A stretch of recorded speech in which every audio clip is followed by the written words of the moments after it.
Bonjour à tous, c'est Vincent, j'espère que vous allez bien. Pour moi ça va bof. Je vous fais une petite vidéo rapide, il n'y en a pas pour très longtemps, mais pour vous montrer un petit peu les contrôles qualité qu'on fait sur nos kits de carénage qu'on fait importer. Donc ça c'est une tête de fourche de R1 qui est en pièce de remplacement, donc c'est-à-dire client qui avait reçu sa tête de fourche cassée, donc on a pris en charge, comme c'est prévu, le remplacement de la pièce avec les frais de port, etc. Donc moi j'avais demandé à l'usine, à notre fabricant de carénage, de mettre des renforts. Donc en fait ce qu'il a fait, donc déjà il y a deux papiers, un gros papier bulle ici qui doit faire 3-4 mm. Il y a un deuxième papier bulle qui est ici, qui est plus léger, et en fait sur les arêtes, il est venu mettre des renforts en carton. Qui eux font bien 7-8 mm. Voilà, donc ça, ce que j'avais demandé, ça avait été fait. Ici aussi, parce que c'est une partie fragile de la tête de fourche. Par contre, bon, je suis pas content, c'est que j'avais demandé également de mettre un renfort entre ici et ici. Alors pourquoi? Parce qu'ici, on a à peu près à peine 2 cm d'épaisseur de pièce.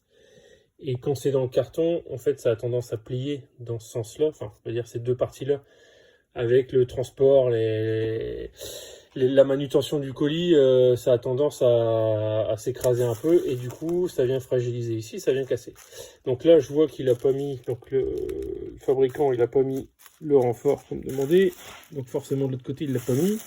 Et le résultat c'est quoi? C'est le résultat, c'est la tête de fourche, elle est pétée, elle est pas utilisable.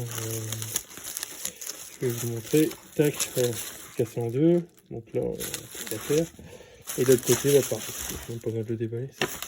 Alors ça me fait chier parce que cette pièce a été fabriquée pour rien, elle a été poncée, apprêtée pour rien, elle a été mise en peinture stickée pour rien, elle a été vernie pour rien, elle a été transportée pour rien, et puis moi j'ai pris du temps à la déballer pour rien, et je prends une vidéo, tout ça pour rien.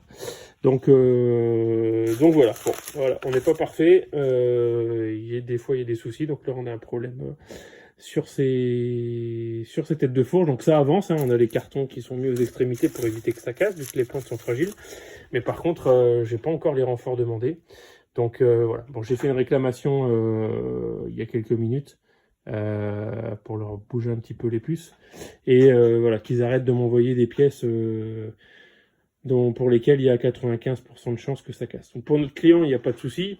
Nous, la première tête de fourche qu'il avait reçue, on lui avait réparé. On lui avait refait une réparation pour dire qu'il puisse l'utiliser. Donc réparation avec peinture, etc. Mais on lui avait promis une autre tête de fourche. Donc il va l'avoir, ça va juste prendre un petit peu de temps. Donc voilà, écoutez, j'espère que je n'ai pas été trop long, je ne vous ai pas trop ennuyé. Bon voilà, cette vidéo c'est aussi pour montrer notre sincérité, et aussi montrer que tout n'est pas tout beau, tout rose comme on dit. Voilà, c'est ce que chacun peut constater dans son boulot, c'est que rien malheureusement ne fonctionne comme sur des roulettes, et dans un sens heureusement, parce que sinon si tout fonctionnerait comme des roulettes, sur des roulettes, il y aurait moins de monde dans les entreprises, parce qu'il y aurait moins de problèmes à gérer. Voilà, allez, n'hésitez pas, si vous avez aimé cette vidéo, faites-le savoir, un petit pouce, un petit abonnement, ça sera cool. Merci, salut.